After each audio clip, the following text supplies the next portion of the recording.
All righty. Welcome, everybody. Episode 9, House of the Dragon. We are here. I would say live, but we're not live, but we are here.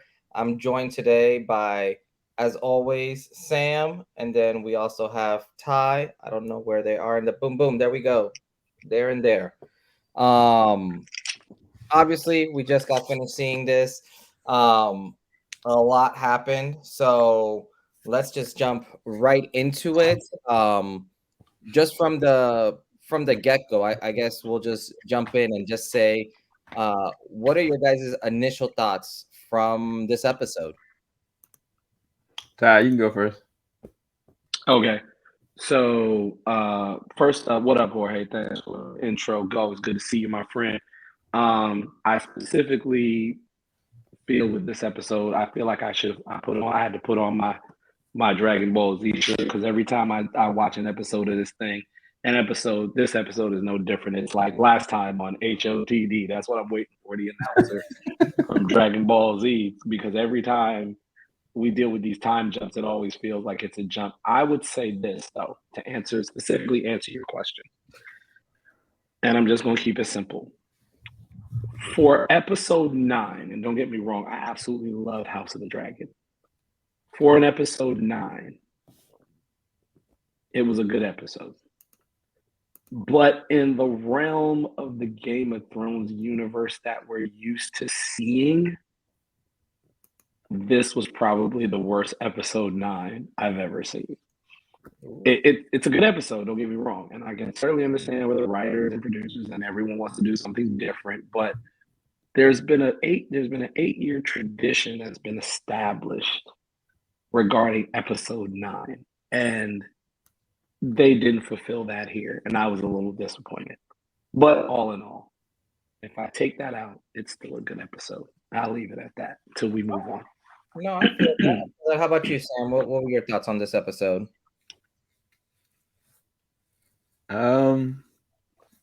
It was terrible.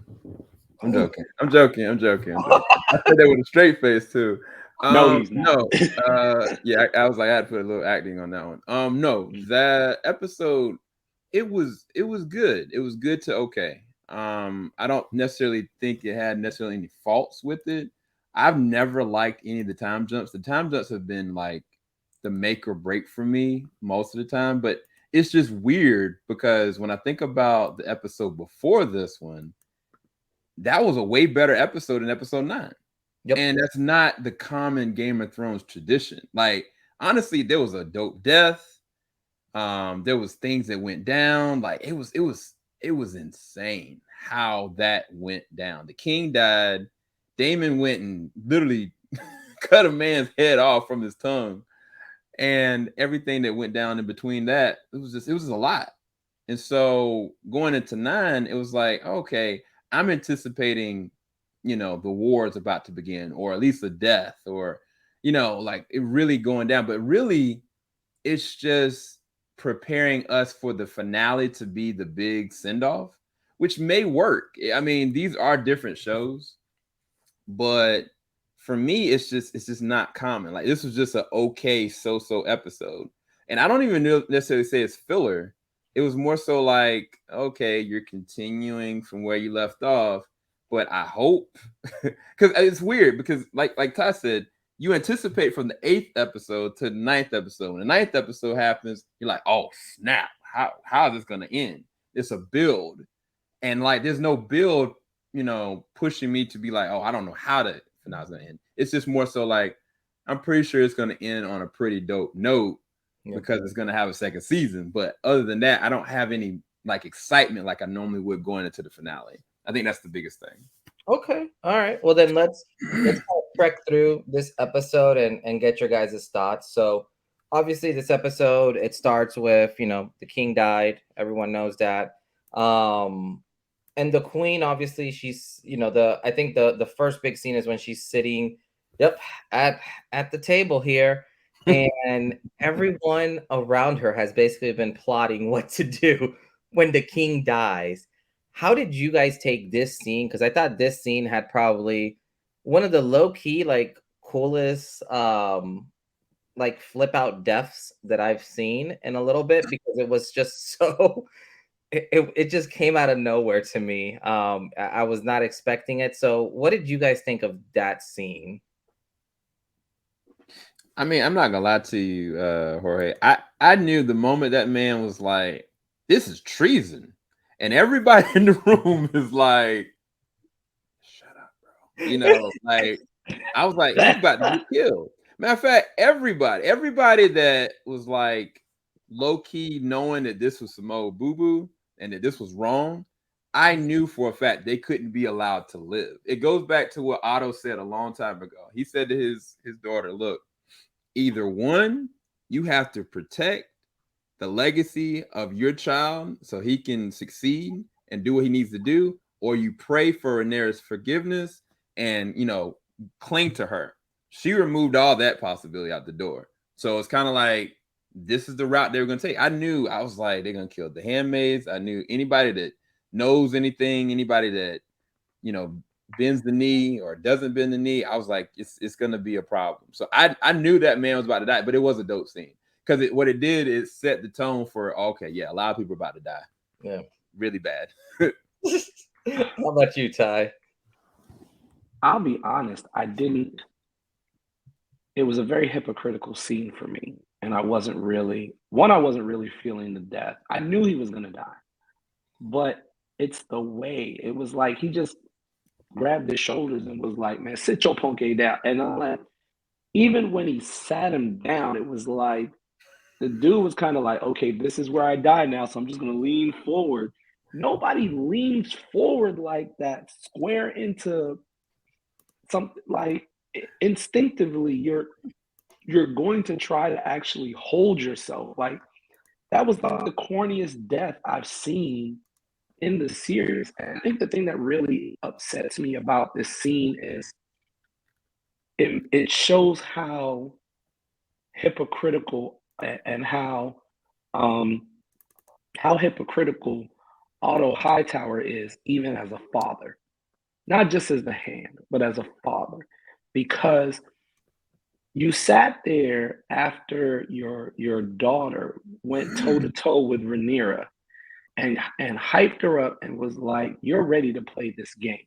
You're ready to make these moves. You're ready to do this thing." And you started seeing her playing the game in subtle little things like changing out all the Targaryen stuff throughout the castle with the 7-pointed star and all of that. But then you sit there with the rest of basically the board of the king's board or whatever, and you have been basically plotting this whole time to put Aegon in that seat, even without her knowledge. So that shows me that as much as you hyped up your own daughter and you really started to like have faith in her, you still treated her like the child you basically were manipulating years ago. You say you trust her to play the game, but now you don't even trust her with this particular plot. And although he's probably partly justified in it because of the way she responded or reacted, my thing is if you had that much influence as a father, you could have slid this in at any point in time and brought her in on that, because the simple fact that she's still bitter in a way with Rhaenyra, which honestly I still don't understand, because Rhaenyra didn't lie to her. She Right. swore on her mother's death that Daemon never touched her, and he didn't. It was Kristen Cole. But the fact of the matter is she didn't lie to you. She just didn't tell you that she got it on with one of the Kingsguard. But you Right. asked about Daemon, and she didn't lie to you. So what are you pissed off about? It's the simple fact that because she's the princess and she's the queen, she doesn't have the same freedoms as Rhaenyra did, you Right. know. And the fact of the matter is, chick, you basically won't. You're the queen. You saw this with his first wife. When her first wife said, "Our battlefield is birthing the kids. That's what our battlefield is," and that's what she was dealing with. So I still don't get that's one of the things about this thing I don't like. But this particular scene really upset me because with all the talk you gave your daughter and how much you started to have all this respect for your daughter, you still didn't trust her enough with this particular plot. And the truth of the matter was, you were committing treason. And I knew once he got the role of Hand of the King back, he wasn't going to let Rhaenyra get that spot. He was going to make it a point to. Because the thing is, you're worried about the Hightower name, but the Hightower name is done. It's done. Your daughter ain't made no Hightower. She made Targaryens, and none of them even remotely look like you because the Targaryen DNA bloodline is strong. Right. Don't none of your grandkids look like you. Just throw that to the wind and just accept it for what it is. So, that scene just blew me. Yeah, I really don't think Otto wanted. I think that he wanted to hype her up to see what she could do. But I don't think he ever wanted her to actually be in any place of power. I think that he wanted to use her, and she said it, like, you want to move me like a puzzle piece or like a chessboard. But the truth of the matter is, I don't think that he really ever wanted her. I don't think he wanted her to have but so much capability. So I do think he overestimated her. But I don't think he ever. I think that was just open words, loose words. I really don't think he wanted any of that for her, because I think that he set all this in motion from the very beginning, all of it.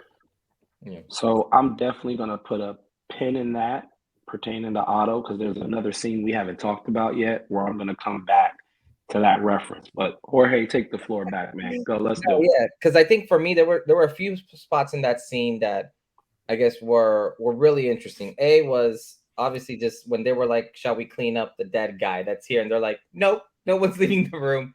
But I thought it was interesting when the King's Guard basically just walked out, and no one batted an eye on that one, which I thought was interesting. And I think he said something like he wrapped up, his robe, and he was like, without a king, I have no one to serve, and almost like just rain check, get back to me. Which it was, for me, it almost showed the power that he had, because when everyone was basically like, no one's staying here, and obviously they're trying to figure everything out now, and that kind of shifts over to, I thought the queen had this crazy kind of mental battle going on when they were just like, we gotta kill, Rhaenys and like all them people, and she was just like, no, we're not killing anyone, which I think was an interesting, kind of dynamic, because if she wanted her son to be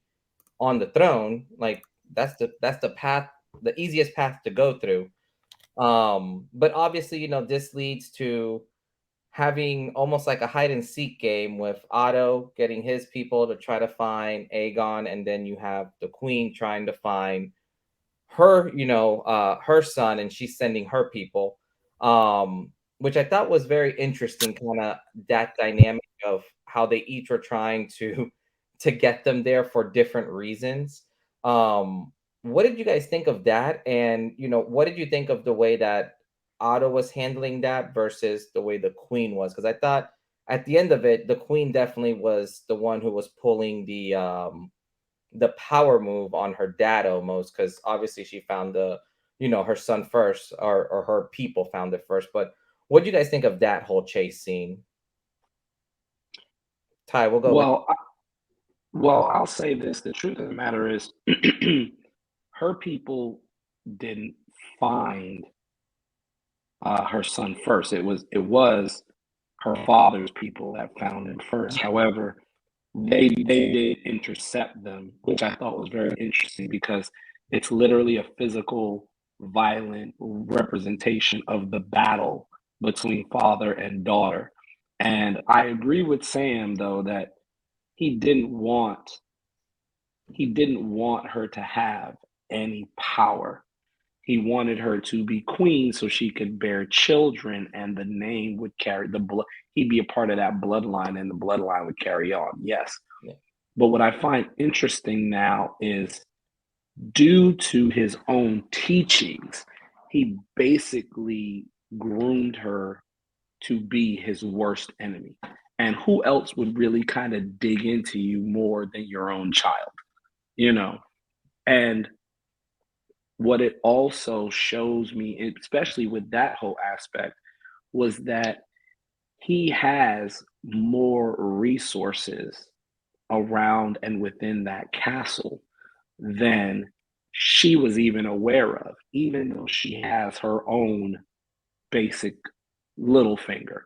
Let's be real. The last surviving strong is basically their little finger. And only problem is he's finding stuff out a little too late behind the eight ball. Which usually doesn't happen with a little finger character. But the dynamic is, I think they both want the same thing. They both want Aegon on the throne. But I don't even think they're realizing that the path in which they want to do it is, is conflicting. So, and I think she feels the way she feels, and she's been bumping heads with her father. I think it's because as a result of that last episode with the Thanksgiving dinner, or the whatever you want to call it, the family dinner. I think she really started to dip back into that friendship she had with Rhaenyra a little bit, and she's starting to have her feelings for her back from a mutual. Yeah, it's still, he still doesn't respect her in the role that he groomed her to be in anyway. So Okay. And how about you, Sam? What are your thoughts on that? Yeah, I agree with Ty. I think the funny thing is that Otto is a tacticianer. Like he orchestrates so much, and he just knew that it was going to look good on him to bring back the king, protect the king. Like it just makes him look better, you know. I don't think he estimated that. Okay, well, I've got my own resources as well, and I'm going to make sure I take care of this because I don't know what you're doing behind the scenes. The interesting thing is the Strong has said to her, like, look, in so many words, the reason why your dad was able to do this, he's got a wide net. And the only way you get rid of that net, you got to take it out from the source.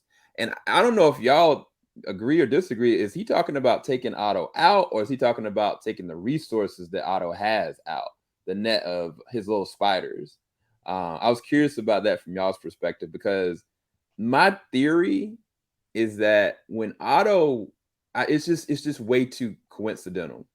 When Otto was kicked out by the king, that same exact next day, Strong came up to her and was like, "Look, I want to be able to help you out. Let me know what I can do. And if I help you, you just scratch my back. We'll see what that little foot fetish is later on." But I wouldn't be surprised if Otto hired Strong to keep wraps around his daughter to basically have her trapped, because she's trapped in so many different words. And I don't know, as two different questions, but it just seems like what Ty just said, like, why is he so far behind? It doesn't make sense. Yeah. It doesn't add up. But yeah, as far as that part, I was curious y'all's perspective, but I love the fight scenes. The choreography and the fight scenes are actually really good in House of the Dragon, surprisingly. Yeah. I will say, I think to answer your question, yeah, I do think that he was talking about eliminating her father in that whole scheme of things, just to be able to kind of like, because if you want to kill the wide net, this the person who's tossing out the net. So I do think, from that point of view, yeah, I will say that I would think that he meant the father. And what was your second question, Sam? In addition to the father, is it possible that Otto hired Strong from the very beginning? Um, I could definitely see that as a possibility, because the way he came to be, the timing was just very Suspect. Yeah. But that would be a good twist to the whole thing, if her father did kind of hire him to keep close tabs on like all the moves, basically. But yeah, that one, that actually, it wouldn't shock me if that gets unfolded. How about you, Ty? What do you think about that? So the so the thing that and I'm kind of touching both questions in one response, but I think that this is basically a twist. I think it's possible he could have hired him to keep tabs on his daughter while he's making whatever moves he's making. However, I think it's starting to grow into a plot, that twist that's going to backfire on him, Mm. because I do think he's talking about taking out the source. I think he's trying to replace her father as Hand of the King. Makes sense. I think because at the end of the day, he is chasing power. And he's able, even though he's a little behind the eight ball, but if he was really just trying to keep tabs on his daughter, on Allison, why would he tell her about Damon's ex-girl being the white worm? Like, why would he tell her about that? So I think what's happening here is there is the possibility that Otto hired him, but there also is the possibility that he might even have a personal obsession with the queen, and he really does have feelings for the queen. He might be slightly, infatuated with her based on the things that he's done, including killing his father and his brother. But the other piece about it is I think he's also utilizing her to get the highest seat he can possibly get. And in his mind, he's looking to be Hand of the King. If he's Hand of the King, he's basically untouchable, which would also be a very interesting twist, seeing as a lot of this drama and dilemma is happening because of the Strong family, because of what his brother was doing with Rhaenyra. And now they're gone, and he would get to sit at the side of the king as Hand of the King. That would be a very interesting, ironic twist. But I think he's out. He's playing this game to be a Hand of the King because no one really looks at him with a lot of respect before. So he knew he had to take out his father and his brother to become a lord, the Lord of Harrenhal. So now he has that. But now he's like, I want to go higher. I want to be Hand of the King and be close to the queen as possible. So I think it's possible Otto did that, but I don't think that's the case. I think he's been ambitious the whole time, and as they're all dealing with distracted with what's going on in terms of the potential of Rhaenyra being queen and everything else, he's just slowly moving his way through there like those rats within the castle, keeping eyes on everything, and putting in his moves. And honestly, the other piece, I think that Lord Harrenhal, Lord Strong, is actually probably a ward. I think I wouldn't be surprised if he's using those rats to keep eyes on everything that goes on in the castle, which is why he was even able to tell Allison about the people that were working for the White Worm. That's just my left field theory, Oh, because we see these rats all the time, and whether they're a just a representation of eyes are always watching you, but it also could be the fact that he's utilizing them, because Allison's daughter always keeps saying, "Beware of the beast under the boards." She could be talking about the rats, and she could be talking about Lord Harrenhal, about Lord Strong. Yeah, why have that much open line of dialogue like that for no apparent reason? That makes sense. yeah. That's actually really interesting. Wait, I was gonna ask y'all, do y'all think that the jerk Chris Cole killed this man? Like Loki? Do y'all think he's gone or No. No, no. Yeah, Let I let think he's there. Yeah, no. Let's be real about something. Let's go back real quick to that scene where that one board member gets killed by Cole. If you look throughout that whole entire room, the two people that could literally obliterate that whole room if they wanted to is Cole and this guy. And the truth of the matter is, this guy, the Lord Commander, is probably one of the few people that could take out Cole. He could. Yeah. So, and when I think he stepped away, and it's almost like Rhaenyra's ex-husband. He literally found a way to step out of the game, Yeah. because he was like, look, there's no, I'm Lord Commander. I'm supposed to protect the king. We don't have a king right now. So here, I'm gonna put this cloak right here. Y'all holler at me when y'all figure all this out and we actually have a king. I don't care how y'all do it. I don't care how sausage gets made. Y'all gonna do all the little deceitful stuff you do. Don't put me in that. Holler at me when there's somebody sitting on that iron throne that's been named king, and my job is to defend him. You can come back and holler at me then. Now, they did make him Lord Command. They did make Kristen Cole Lord Commander, which was a bad move. But I don't think they're dumb enough to go after this dude and kill him, because he's not on anybody's side. He's literally what's her name from the Dora Milaje. Like, they knew what they did to T'Challa was wrong, but her job is to serve that throne, Right. even though your boy was on it. So I think he may come back. I don't see them messing with him though. Yeah. He's a G. Now, what did because I know during the whole when they were tracking Aegon down, what do you guys think of that like 10-year-old fight club that they had going on there? Little kids sharpening up their nails and teeth. Go on with it, Sam. Bro, that's just sick, man. I don't even know where to kind of put it. Like, it doesn't surprise me. I think the sickening part about it is that was Aegon's idea.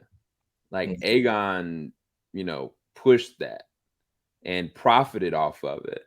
And the crazy thing is, the twins were looking like, this man did this and they want to make him king.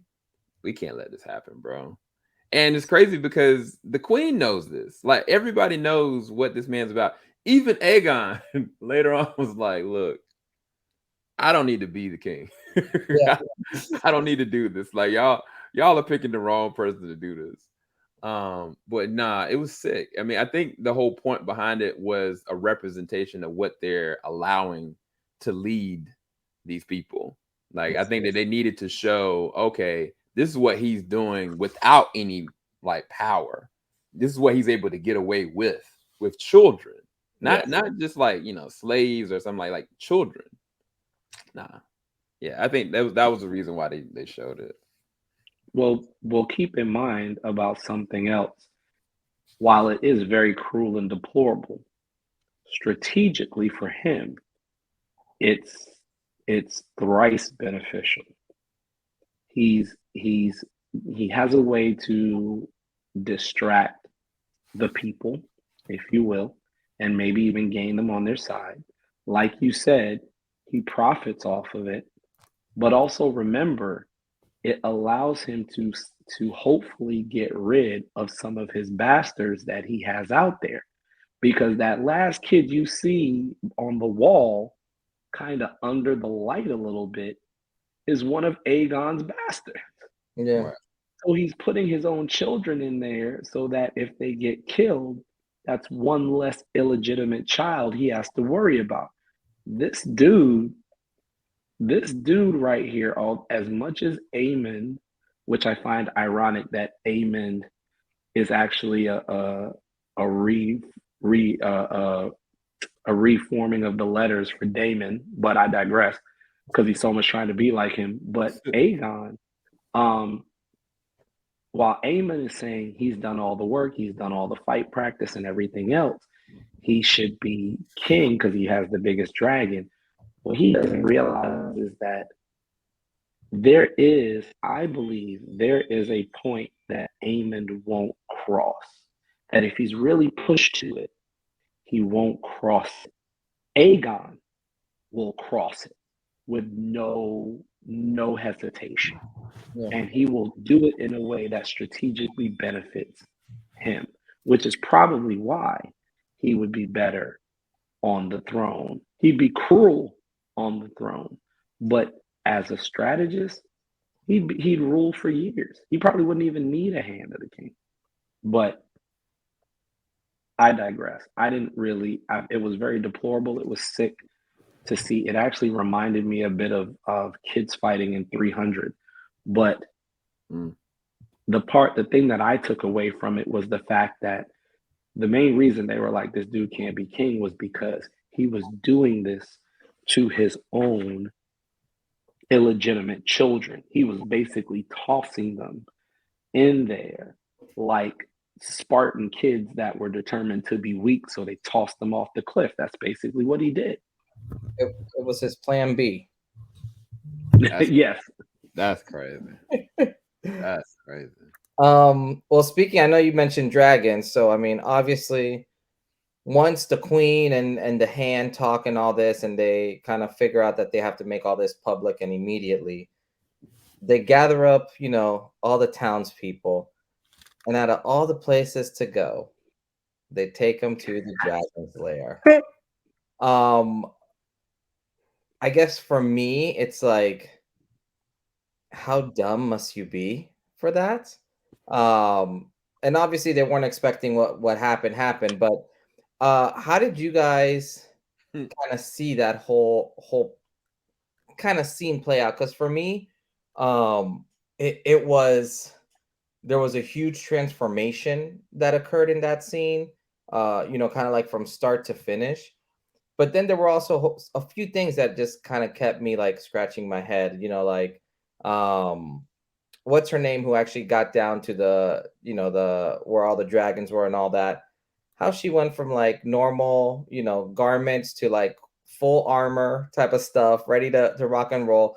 And not one person was like, hey, you can't be here, or like, hey, we're about to crown a king. But how did you guys feel about that last part of the scene? Because I think for me, this last arc, I know in the beginning you guys, just kind of counted this episode as okay, and I do agree. Like, I think the previous episode was a lot better, but I think this one like crescendoed in such an awesome way to like set up for the final episode.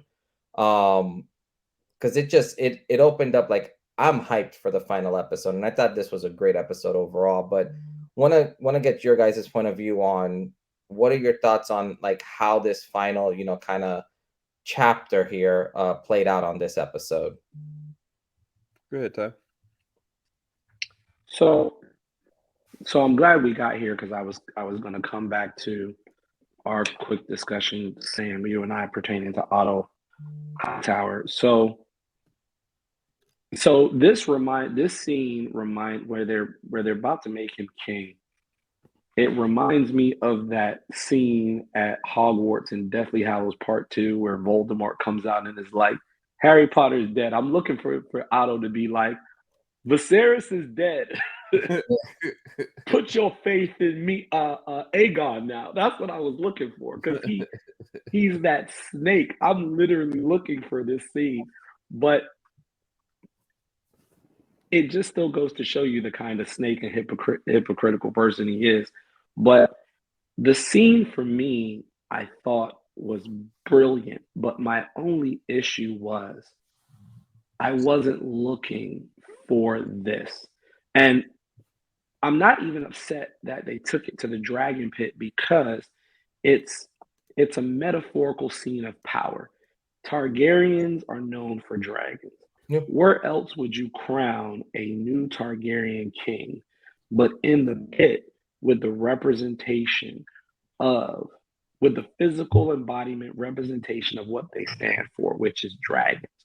Now, I absolutely, what it shows me about Rhaenyra, with her getting out and escaping and making her way through, is Rhaenyra, in my opinion, should have always sat on the throne, because she has been basically, I wouldn't even say manipulating people, but she's been calling people out she's like Lucifer from the show. It's like, what do you most desire? And she's just pulling that stuff.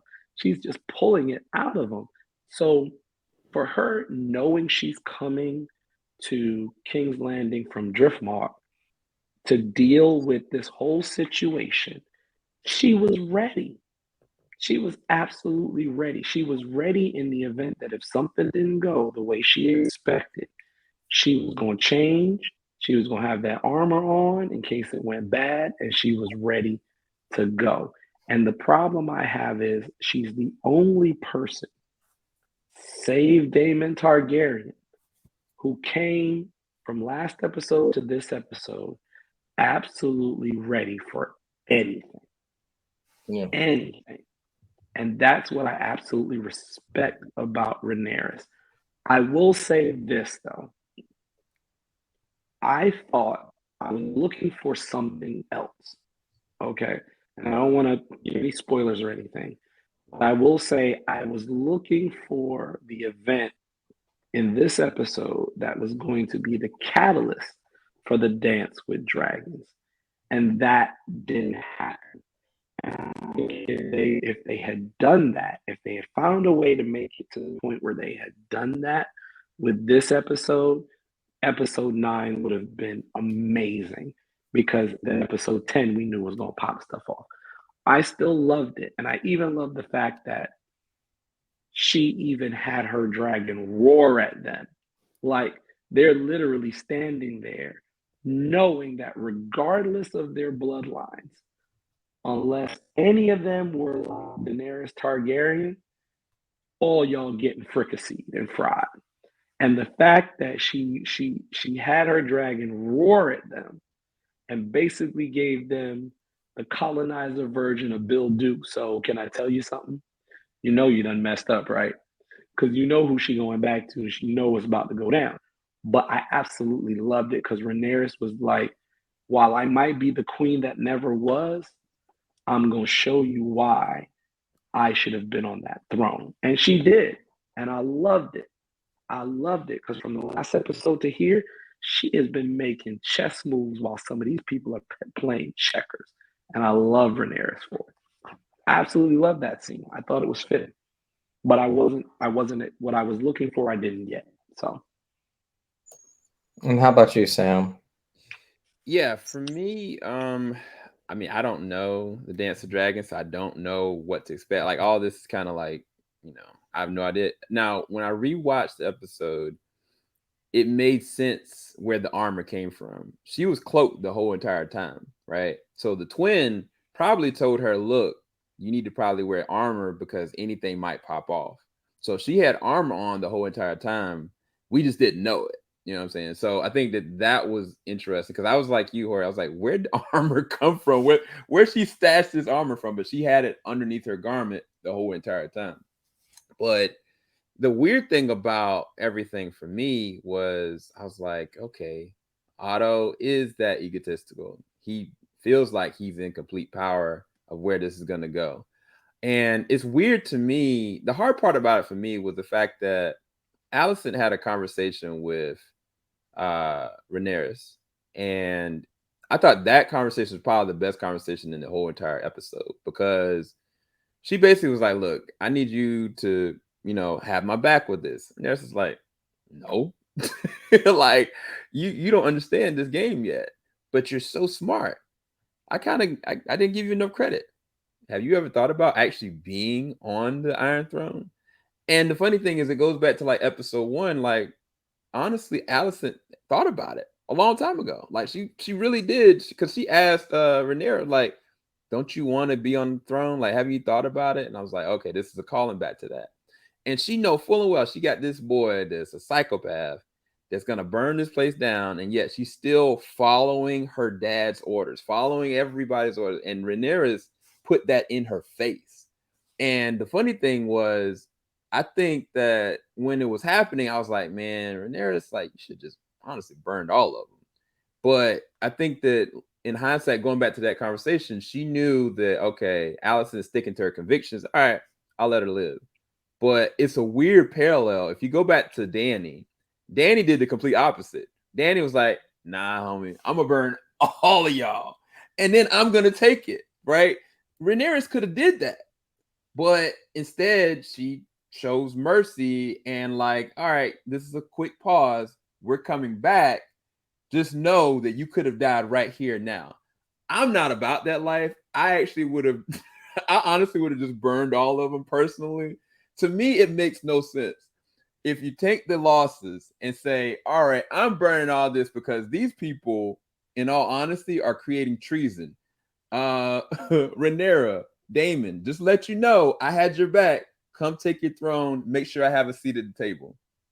And this would have been a done deal. That's unfortunately that's my thought process, and that's warped and messed up. So that's why I have issue with what she did. I get it, I understand it more, but no, bro, they would have all died. All of them would have been frequency. Everybody in that room, the whole place would have been done. I mean, I know it's wrong, but part of me, as a quick adage, part of me thinks she didn't do it because there was still Targaryen blood before her. If we go back to the discussion she had with her husband, she wanted Damon and Rhaenyra's daughter to sit on the Driftmark throne because of blood, and he said, it's not built on blood; it's built on name. But I believe she didn't kill them because while she's definitely pissed off with how she was treated and how things have gone down, at the end of the day, Aemon and Aegon are still family, still blood, and they still have that physical representation of Targaryens.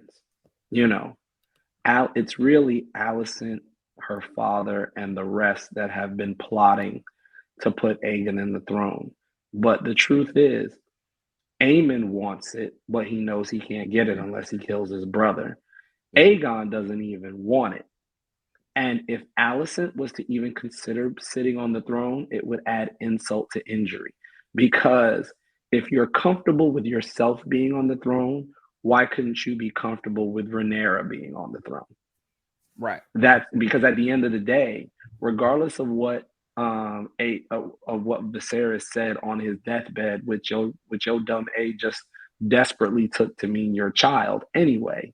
The fact of the matter is, in front of a multitude of lords, they all bent the knee and swore to Rhaenyra. So if you sit your little high tower green behind talking about you're gonna sit on that throne, it's insult to injury. It's just you being a hypocritical, some rich.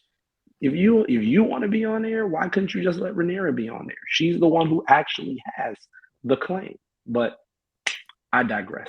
Go ahead, Jorge. That's my thought. That's my addition. Yeah, no. I think that's really good. I think something also which I thought was a real powerful point. And this obviously happened after the dragon popped out and all that, was the transformation of Aegon when he was literally walking through like all of his like basically bodyguards now. It was almost like step by step you literally are seeing a different face come out of this kid. And then of course, like as soon as they put that crown on him, you literally just see like power crazed, power hungry kid like getting everything like he wanted.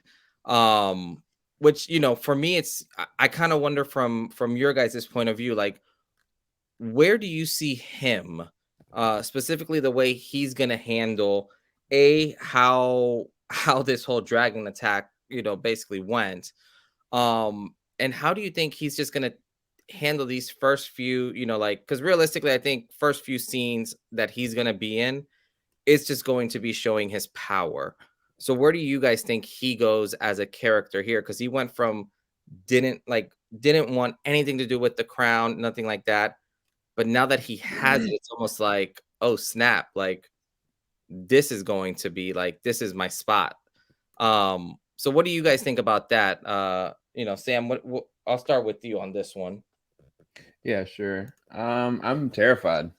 Uh, I'm terrified because we already know that he's a warped kid.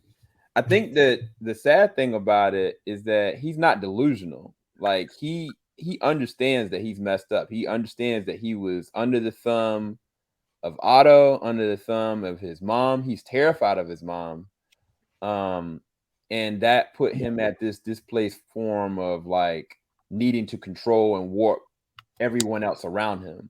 And any person like that, like you dealing with a narcissist, you dealing with possibly a sadist, like you, there's no telling what he's capable of. It's just weird because he knows that he shouldn't be there. He like it's not like, oh, okay, I'm choosing to do this because I'm the rightful. Like, no, I think he still knows deep down that he shouldn't be there, but it's like, oh shoot, you giving me all this power? Bet. I'm about to make it rain on everybody. Like it's gonna be blood in the streets. And you know what? My brother's gonna clean up house with all of y'all. Because he knows full well, like, even though Aemon's pissed at him, Aemon could have been killed Aegon a long time ago. But he ain't gonna do it for the same exact reason that Ty was talking about with their family. Yeah. Like it's blood. It's crazy, bro. Like some of this stuff could have just been taken care of, just a quick kill. But yeah, nah, it's terrifying what he's gonna be capable of. Now, I do wonder if he's gonna get killed in. I think the Civil War is coming. Like, I feel like there's no way there's not gonna be a Civil War because there's gonna be people that's gonna be like, wait. No, Rhaenyra is the rightful this. Because if you look at the legacy that Daemon has left behind, just off of his name, and then now he's married to Rhaenyra, who was the rightful heir, like a lot of people are gonna rally behind them. Like I feel like it's gonna be a 50-50 split. It's just I think it's gonna be a question of who's the cruelest. Like how's cruelty gonna play a hand in this civil war coming up? That's gonna be the interesting thing. That's interesting. How about you, Ty? So I think we're all capable.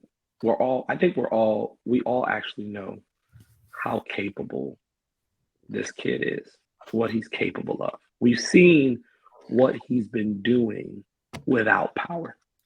The assault on women, the illegitimate children, and putting together this whole child fight club thing.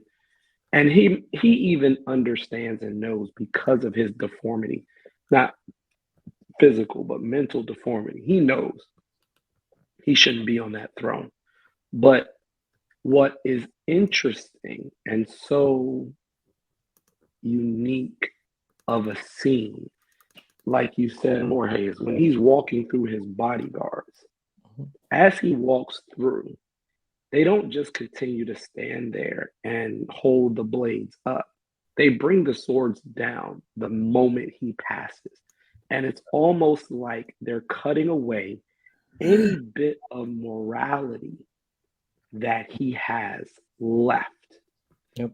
Because he knows in somewhere in the recesses of his mind, subconsciously or what have you, he's in conflict with his morals. And because he knows, because of the things he is, because of what he does, he knows he shouldn't be on that throne. He knows the kind of king he would be on that throne. But as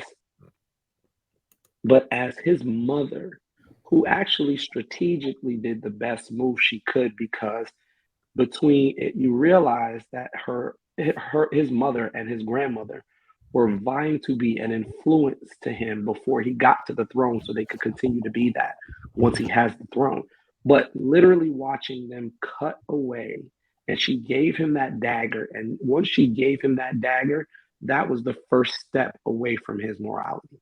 Once he walked in, because it's like saying, my father actually wanted me to be king, and I actually now can accept it. It's almost like Simba running away from being king of Pride Rock, and finally his mother is like Rafiki, who's telling him, "Hey, you know who you are. Go ahead and do this." So as he's walking through that scene with the security, with his king's guard, they are literally metaphorically cutting away any kind of morality or any kind of ties to the conflict that he has. And he's literally embracing and engulfed himself in the cheers of the people with the mindset of, oh, they really want me to be king. Maybe I can do this. When the truth of the matter is, they've been forced to be there. So either they're doing the cheers out of fear or they're doing it with the satisfaction of knowing traditions have been kept and there's still a man that's going to be on the throne. It's one or two, but none of it is because we love Aegon, we're going to cheer for him. But they do it out of necessity.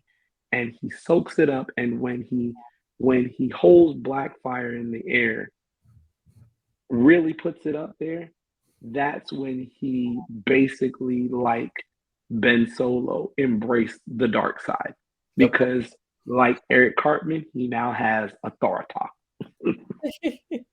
No, I think that is true. And like even with his yelling, every time he yelled, it was almost like he was just embodying this new, like his new, you know? Um, so obviously that happens, the whole dragon pops up, you see that power scene, and that's kind of the end of this episode. But um, talking through it and all that, obviously, Ty, we know you said it was good, not the best, but how would you rate this episode? Scale from 1 to 10. Where do you put this? So I'm gonna try to be nice about it. It was still a good episode, but I'm gonna give it an 8 out of 10. Okay. I say 8 out of 10 because I really want to give it a 7, but 7's not justified because there's only two issues that occurred that I docked 2 points from it. One, it's not an episode 9. It's not a true. Yes, this is House of the Dragon. Yes, this is the prequel. It's 172 years before the whole thing we know. But if you're gonna keep things in there like the theme music when you start the episode, little subtle things that reference back to Game of Thrones, then you need to keep certain traditions. Like episode 9 is supposed to be the free for all. Oh my God, red wedding level, you know, what's her name killing, Mr. Filch and all of his family, and like I'm looking for that level of intensity and I didn't get it, right?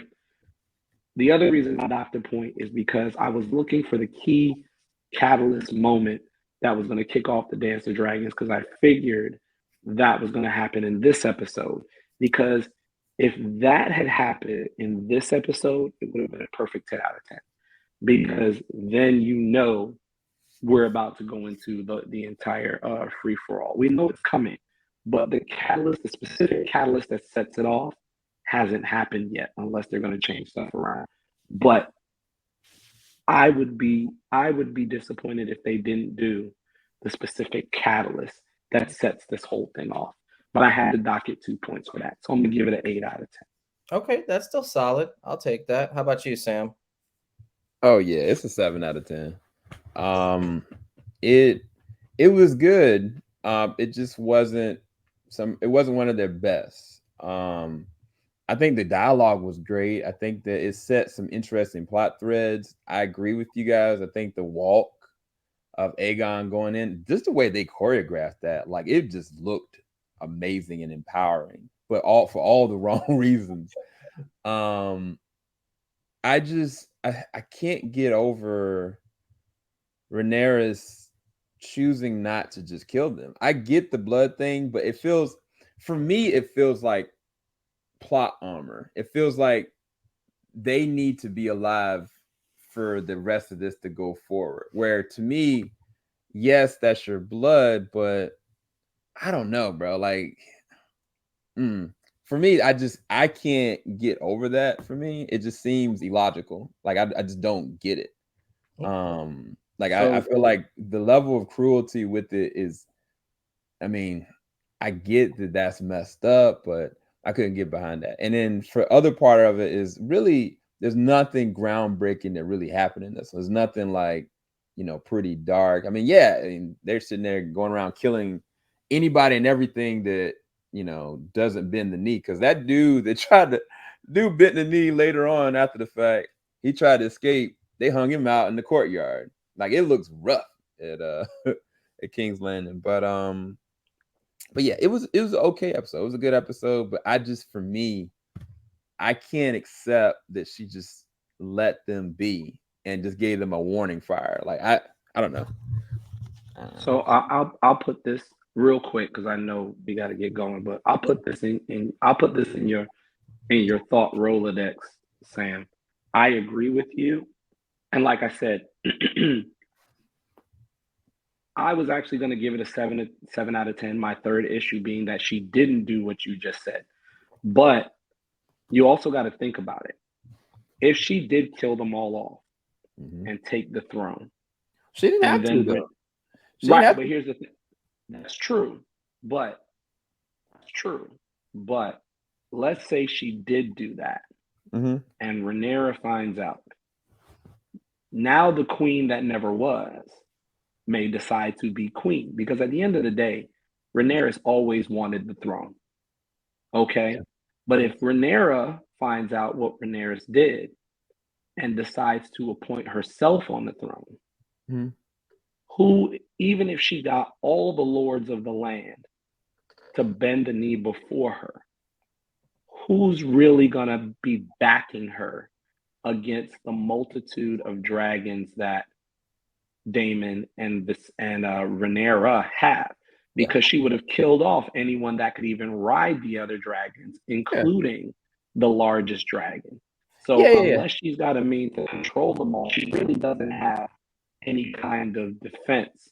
So I think that's part of the reason she didn't do it. Now, she could have still taken them out and said, Rhaenyra, come get your seat. Do me a favor, though, and make Daemon's daughter the queen of Driftmarsh. She could have done that. That was also the option. But I think in her mind, it was, I could do this. I could do this and be queen, but I don't have any backing. So I think what she wants to do is come back with Rhaenyra and really kind of do it. But you're right. She could have killed them off.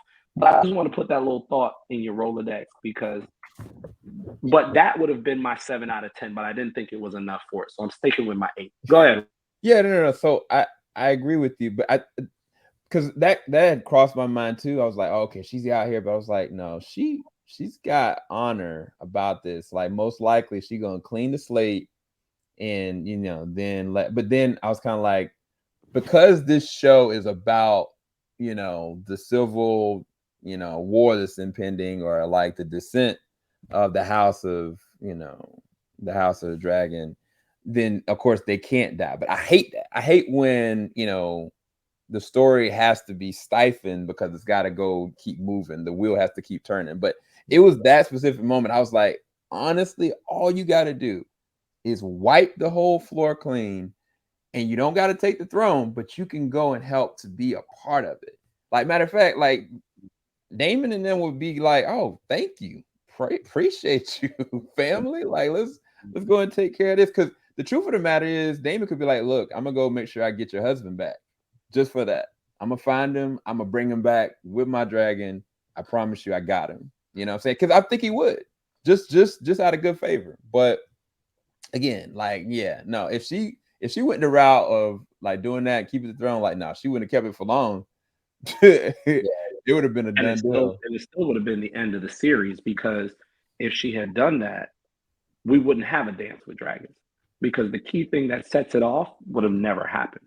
So, but again, go ahead, Jorge, do your thing, man. No. I think it's neat, because I think me and Sam are in the same boat where we haven't read the books, and you have. So it's kind of, we're coming at it from, me and Sam are almost like blinded to it, and then you're kind of I don't want to say disappointed by some of the stuff, but you're expecting certain things to happen.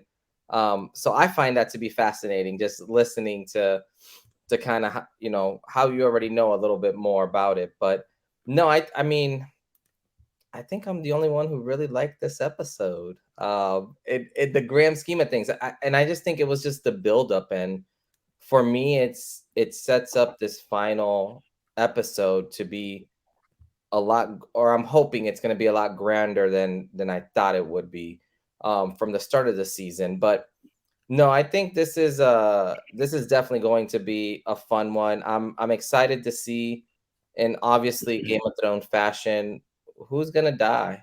Like, that is going to be probably the neat part, because oddly enough, in this whole season, there hasn't been that many like critical deaths where you're kind of like, oh no. So I think something wild will happen next episode. So I'm excited for that. But shoot, I don't want to hold us up any longer. I think everyone out there is probably going to be thinking the same thing of what's going to happen next. But definitely, just want to say thank you to Ty, thank you to Sam. As always, guys, please drop a comment below. Let us know what some of your favorite scenes were. If you agree with us, didn't agree with us, let us know what you rate this episode. Obviously, we're kind of all over the board here with a 7 and 8. I would have ranked this a 9. I'm not even going to lie to you guys, like 8.5 to a 9, because I really enjoyed it. But no, definitely let us know what you think. Smash that subscribe button. And yeah, we will definitely see you guys here next week for the finale of House of the Dragon. So be on the lookout for that and many more of our other videos coming out. But until then, we'll see you guys next time. Later, y'all. Filing out the top of I can see the skyline, 50-mile radius on my timeline. Ain't nothing